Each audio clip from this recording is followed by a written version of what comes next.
2 का question number 1।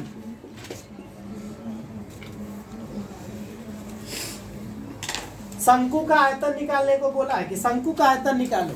2 question इसमें दिया है, बोल रहा है क्या कि आयतन निकालो, आयतन हम लोग को निकालना है। और आयतन को निकालने के लिए हमको क्या क्या इसमें दिया है, तो दे दिया पहले आधार का क्षेत्रफल दिया है, आधार का क्षेत्रफल दिया 1.54 वर्ग मीटर और ऊंचाई दिया है 2.4 मीटर। आधार का क्षेत्रफल दे दिया और ऊंचाई दे दिया और बोल रहा क्या कि आयतन निकाले। तो हम पहले भी बताए कि जब भी मेंसुरेशन का सम जब हम लोग के सामने आए तो हमारा सबसे पहला जो फोकस होता है वो क्या होता है कि सवाल में क्या पूछ रहा है। सवाल में हमसे क्या पूछा, आयतन। तो अगर सवाल में जो पूछता, हम क्या बोले, सवाल में जो पूछता है हम लोग देखते हैं, है ना, कि जो पूछा है उसको निकालने का क्या कोई फार्मूला होता है। तो आयतन निकालने का हमारे पास फार्मूला है क्या, 1/3 पाई आर स्क्वायर ए, ये फार्मूला है। अब देखेंगे कि इस फार्मूले में हमको क्या क्या चाहिए। तो इस फार्मूले में हमको आर मतलब अर्धव्यास चाहिए और एच मतलब ऊंचाई चाहिए। अर्धव्यास और ऊंचाई हमको दोनों चाहिए। अगर अर्धव्यास और ऊंचाई मिल जाए फार्मूले में बैठ जाएगा, आयतन मिल जाएगा। अब सवाल में फिर देखेंगे कि हमको जो दिया हुआ है आयतन निकालने के लिए उसमें अर्धव्यास और ऊंचाई दिया है कि नहीं दिया है। सवाल हम लोग पढ़ रहे हैं, सवाल में हमको ऊंचाई तो दिया है लेकिन अर्धव्यास नहीं दिया है बल्कि आधार का क्षेत्रफल दिया है। तो इसका मतलब क्या, देने में भूल कर दिया सवाल? नहीं, भूल नहीं किया है। अर्धव्यास छिपा है, कहीं ना कहीं अर्धव्यास छिपा हुआ है। जो भी हमको दिया हुआ है ना, जो भी मटेरियल यहाँ पे दिया हुआ है, आधार का क्षेत्रफल, ऊंचाई, इन्हीं में हमारा अर्धव्यास छिपा हुआ है। तो जहाँ पे अर्धव्यास छिपा हुआ है वहां से अर्धव्यास को हम लोग निकालेंगे। अर्धव्यास जहाँ छिपा हुआ है वहां से अर्धव्यास को हम लोग क्या करेंगे, निकालेंगे। तो अगर अर्धव्यास हमको नहीं पता है तो इस अर्धव्यास का मान हम लोग को निकालना पड़ेगा। तो अर्धव्यास का मान निकालने के लिए या तो हम लोग मान लेंगे या फिर डायरेक्ट करेंगे, है ना। तो कहने का मतलब अगर हम लोग मानते हैं या फिर डायरेक्ट करते हैं तो कैसे करते हैं हम लोग, अर्धव्यास का मान निकालेंगे कैसे। अगर मानेंगे तो मान लेंगे और नहीं डायरेक्ट करेंगे तो डायरेक्ट करने के लिए हम लोग क्या करते हैं, समीकरण बनाते हैं। मानेंगे तो भी समीकरण बनाएंगे, डायरेक्ट करेंगे तो भी समीकरण बनाएंगे। तो समीकरण बनाने के लिए हम लोग क्या करेंगे, सवाल में जो दिया हुआ वही निकाल के बराबर दिखा देंगे। तो अब देखेंगे कि सवाल में हमको दिया क्या है। तो सवाल में हमको 2 चीज दिया हुआ है, ये 2 चीज दिया हुआ है। एक दिया हुआ आधार का क्षेत्रफल और एक दिया हुआ ऊंचाई। 2 चीज दिया हुआ, आधार का क्षेत्रफल और ऊंचाई। तो क्या करेंगे, आधार का क्षेत्रफल और ऊंचाई में हम लोग देखेंगे कि ऐसा कौन सा पार्ट है जिसमें आधार मतलब कि अर्धव्यास हमारा छिपा हो सकता है। तो ये जो दिया हुआ है, ये क्या दिया हुआ है, ऊंचाई। ये क्या दिया है, ऊंचाई। ऊंचाई में क्या अर्धव्यास छिपा होगा? ऊंचाई एक अलग राशि है, ऊंचाई में अर्धव्यास होता ही नहीं है, ऊंचाई अलग राशि है। तो ऊंचाई में तो अर्धव्यास छिपा नहीं हो सकता है। तो किसमें छिपा हो सकता है, आधार का क्षेत्रफल में, क्योंकि आधार का क्षेत्रफल क्या है, एक प्रकार का वृत्त है। शंकु का ये जो आधार है, शंकु का आधार ये क्या होता है, नीचे वाला। ये नीचे वाला आधार क्या है, एक प्रकार का वृत्ताकार तल दिख रहा है। अगर हम लोग इस शंकु के इस भाग को अगर देख रहे हैं तो ये क्या दिख रहा है, वृत्ताकार तल दिख रहा है, ये शंकु का आधार। तो शंकु का आधार का क्षेत्रफल दिया हुआ मतलब वृत्त का क्षेत्रफल दिया हुआ, वृत्त का क्षेत्रफल दिया हुआ। तो वृत्त का क्षेत्रफल मतलब क्या होता है, पाई आर स्क्वायर से निकलता है। ये हो गया वृत्त का क्षेत्रफल। तो वृत्त का क्षेत्रफल निकला कैसे होगा, पाई आर स्क्वायर फार्मूला पुटअप करने से। तो देख रहे हैं क्या कि जो वृत्त का क्षेत्रफल है उस वृत्त के क्षेत्रफल में हमारा अर्धव्यास छिपा है, ऊंचाई में नहीं छिपा है। अर्धव्यास इस मतलब कि आधार के क्षेत्रफल में छिपा हुआ है। तो जहां छिपा हुआ वहीं से उसका मान निकालेंगे खोज करके। लेकिन कैसे, तो सवाल में जिसमें अर्धव्यास छुपा हुआ है वही निकाल के फिर से बराबर दिखा देंगे। तो किसमें अर्धव्यास छिपा हुआ है, आधार का क्षेत्रफल में। तो हम भी क्या करेंगे, आधार का क्षेत्रफल निकालेंगे और निकाल के उसको बराबर दिखा देंगे। तो आधार का क्षेत्रफल निकाल करके बराबर दिखा देंगे। तो आधार का क्षेत्रफल होता है क्या, आधार का क्षेत्रफल मतलब वृत्त का क्षेत्रफल, और वृत्त का क्षेत्रफल क्या होता है, पाई आर स्क्वायर होता है।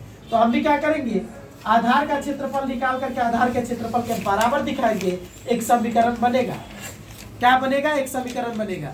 समीकरण बनेगा तो हमारा समीकरण से मिल जाएगा क्या, अर्धव्यास। अर्धव्यास हमको पता नहीं है, अर्धव्यास मिल जाएगा, और अर्धव्यास मिलेगा तो हमको मिल जाएगा क्या, आयतन, क्योंकि आयतन अर्धव्यास के कारण ही रुका हुआ है। ऊंचाई तो पता है, अर्धव्यास नहीं पता है।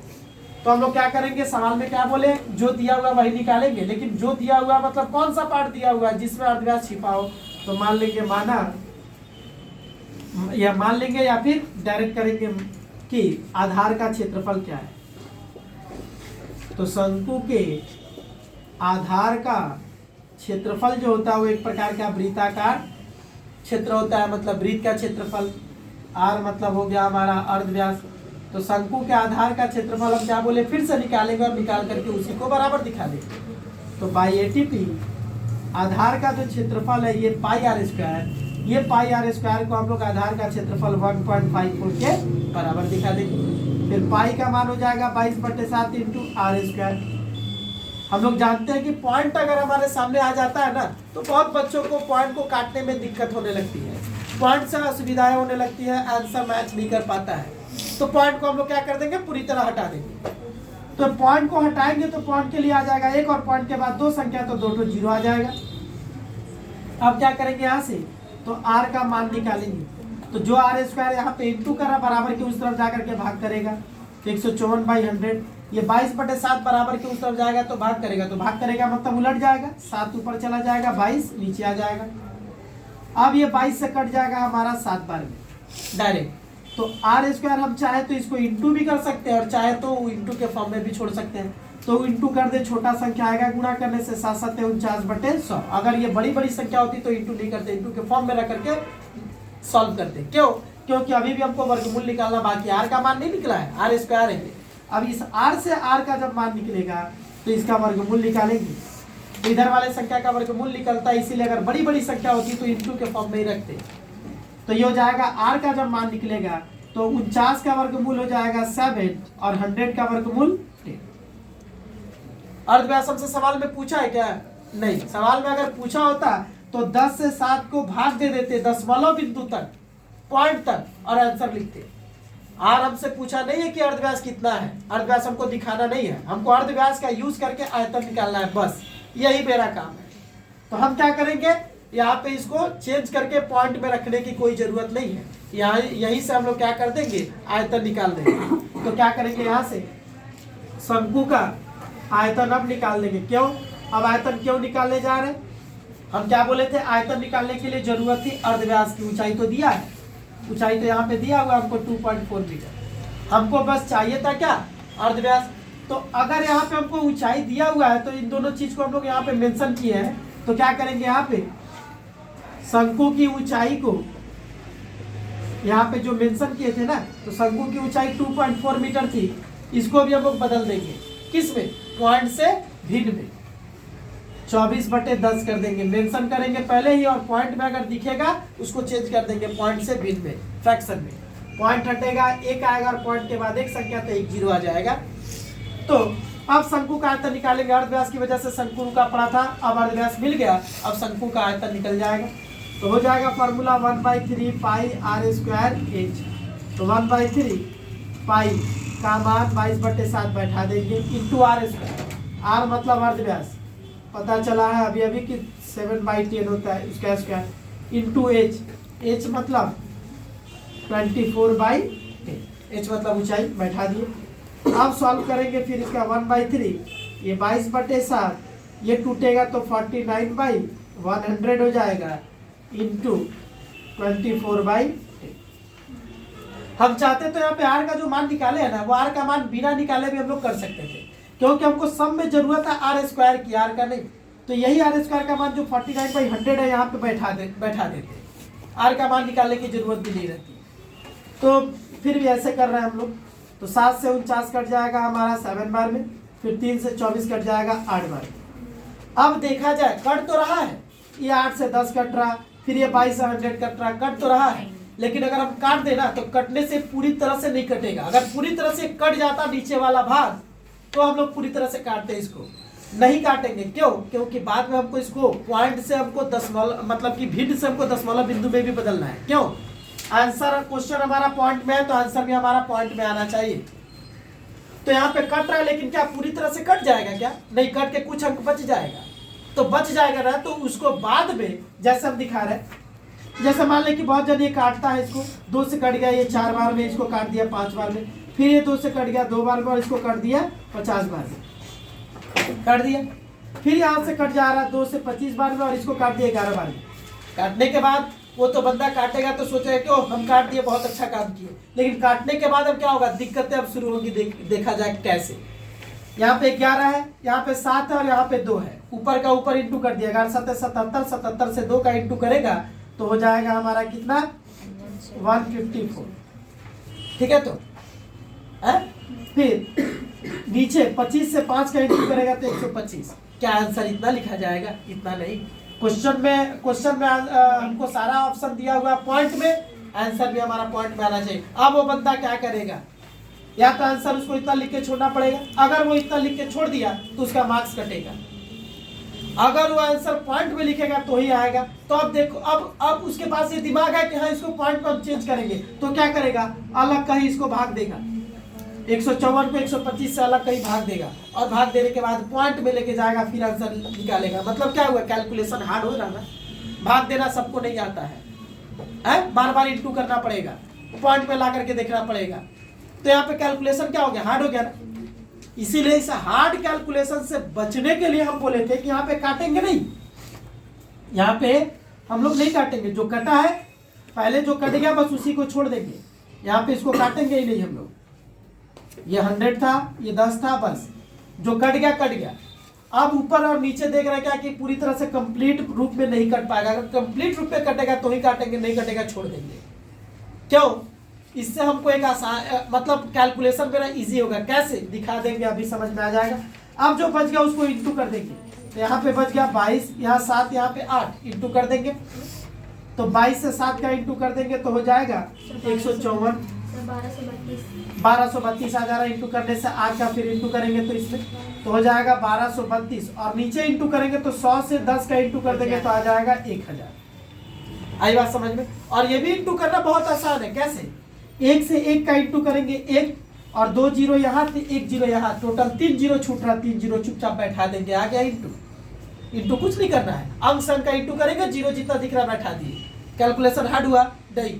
अब जो आंसर, जो बच्चा पूरी तरह से काट करके इसको आंसर लाना चाहेगा, फिर बाद में उसको डिवाइड करना पड़ता, तो यहाँ डिवीजन में उसका गलत हुआ तो एक तो टाइम भी जाएगा, आंसर का सम भी, मतलब क्वेश्चन का आंसर भी राइट नहीं आया और मार्क्स भी कट गया। अब इस तरीके से अगर करे कोई बच्चा तो कुछ नहीं, कैलकुलेशन एकदम इजी हुआ। इंटू करने के लिए हमको कलम नहीं चलानी पड़ी, दिमाग चलाना पड़ा, और उसके बाद डिवाइड करने के लिए भी हमको कलम नहीं चलानी पड़ेगी, सिर्फ दिमाग चलाना पड़ेगा। क्या? 1 के पीछे कितना जीरो दिख रहा? 3। तो पॉइंट को 3 स्थान के बाद हम लोग ले जाकर के बैठा देंगे, पीछे से 3 स्थान गिनेंगे और बैठा देंगे। पीछे से 3 स्थान गिन रहे हम लोग, 1 2 3 2 है तो पॉइंट 3 स्थान गिनेंगे, 1 2 3, कहाँ आएगा 1.232 घन मीटर। ये हो गया हमारा क्या आंसर, ये हो गया हमारा आंसर। दशमलव बिंदु में आ भी गया, कैलकुलेशन मेरा हार्ड हुआ भी नहीं, इजी कैलकुलेशन में मेरा सब बन गया। अब इसमें हम कंप्लीट नंबर पा सकते हैं। आई बात समझ में? तो अगर कटता भी है तो नहीं काटेंगे, अगर पूरी तरह कट जाए तो ही हम लोग उसको काटने की ओर बढ़ेंगे, नहीं तो 1 के पीछे जीरो का फॉर्म अगर रहता है, जीरो का फॉर्म अगर रहेगा तो हमारे लिए काफी सुविधा होगी, हम लोग उसको इजीली हम लोग कैलकुलेट कर पाएंगे, आंसर लिख पाएंगे। आई बात समझ में? तो ये हो गया हमारा आंसर। क्वेश्चन नंबर 2 का 2 जो है दूसरे नंबर क्वेश्चन में बोल रहा है क्या कि आधार का व्यास, आधार का व्यास दे दिया है 21 मीटर, जो दिया पहले मेंशन कर दे रहे, और तिर्यक ऊंचाई भी दे दिया हम लोगों को कि तिर्यक ऊंचाई कितनी है इस शंकु की। शंकु की तिर्यक ऊंचाई 17.5 मीटर है। 2 चीज दे दिया है। क्या क्या दिया है?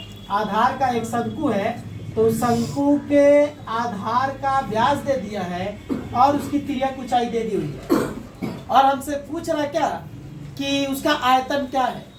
तो हम लोग ये बात जानते हैं कि अगर आयतन पूछा है तो सबसे पहले देखें कि आयतन का कोई फार्मूला होता है कि नहीं होता है। तो हाँ होता है, 1/3 पाई आर स्क्वायर एच। अब देखेंगे कि इस फॉर्मूले में हमको चाहिए क्या। तो अर्धव्यास चाहिए और ऊंचाई चाहिए। अब देखेंगे कि सवाल में हमको अर्धव्यास और ऊंचाई दिया है क्या। तो हाँ, अर्धव्यास और ऊंचाई दोनों दिया है। अर्धव्यास नहीं दिया, व्यास दिया, लेकिन व्यास को आधा कर देंगे तो अर्धव्यास मिल जाएगा। और ऊंचाई हमको यहाँ पे नहीं दिया, सॉरी ऊंचाई नहीं दिया, यहाँ पे तिर्यक ऊंचाई दिया हुआ है। तो क्या करेंगे, इस तिर्यक ऊंचाई के हेल्प से ही हम लोग ऊंचाई को निकालेंगे। कैसे? बिना ऊंचाई का हमारा अर्धव्यास नहीं मिल पाएगा, माने आयतन नहीं मिल पाएगा। अर्धव्यास तो दिया है लेकिन ऊंचाई नहीं दिया। बिना ऊंचाई का हम लोग आयतन नहीं निकाल पाएंगे। तो क्या करेंगे हम लोग, आयतन निकालने के लिए सबसे पहले ऊंचाई को खोजना बहुत जरूरी है। ये हो गया हमारा क्या, अर्धव्यास। ये हमको दिया है, एच नहीं दिया है। तो हम क्या करेंगे, सबसे पहले ऊंचाई को खोजेंगे। जब तक ऊंचाई नहीं मिल जाती है आयतन नहीं मिलेगा।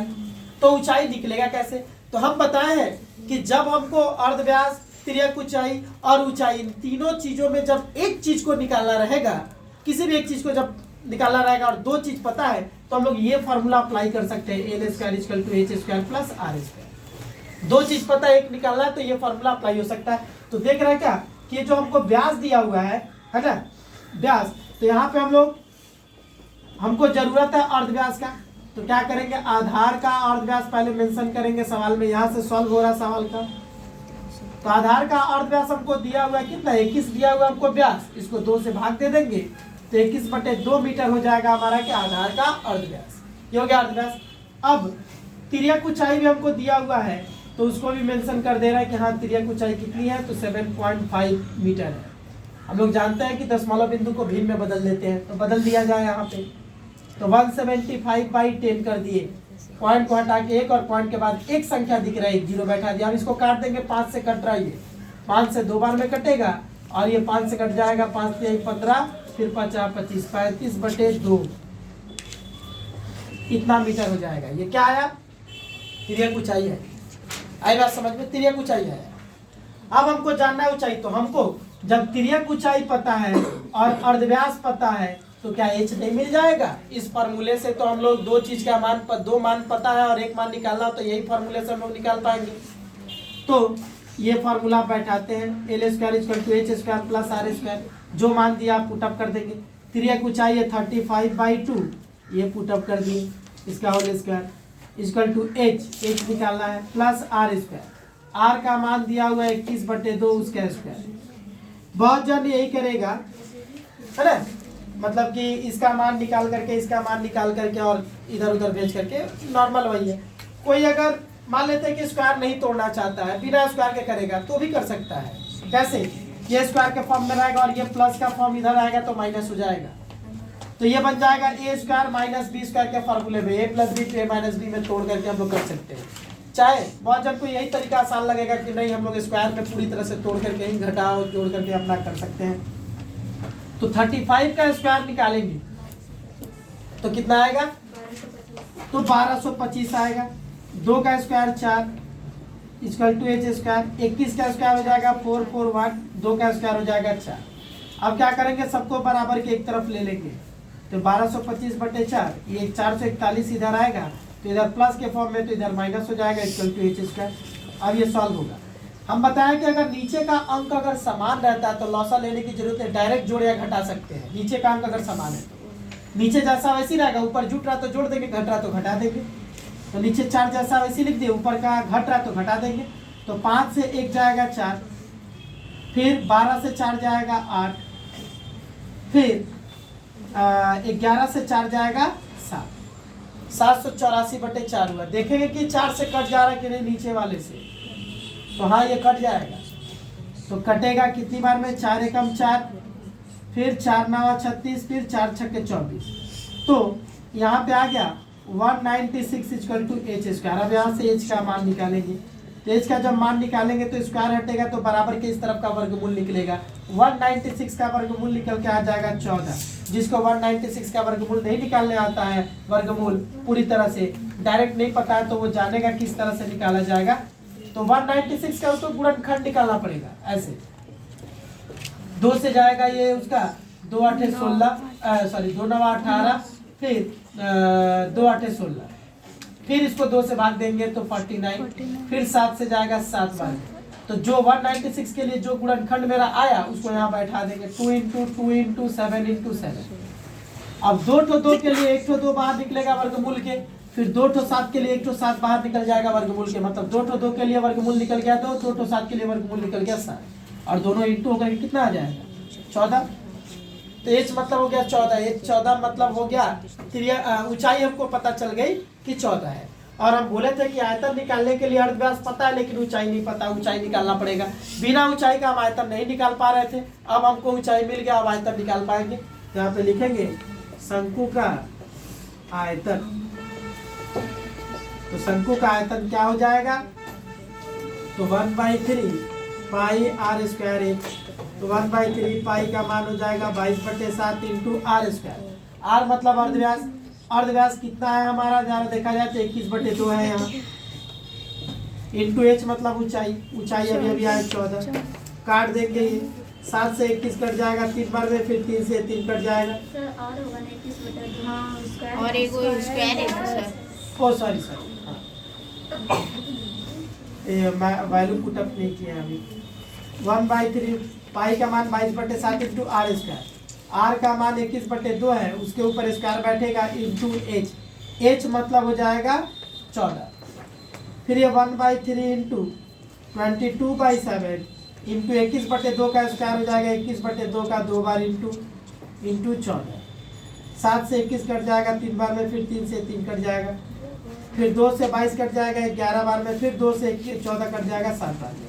जो बच गया उसको इंटू कर देंगे, तो 21 7 और यहाँ पे 11 बच गया, तो 11 से 7 का इंटू करेंगे तो 77, और फिर 21 से उसका इंटू कर दे रहे तो 1617 घन सेंटीमीटर आ गया हमारा आंसर। ऐसा मीटर होगा, मीटर में सारा पार्ट है तो मीटर।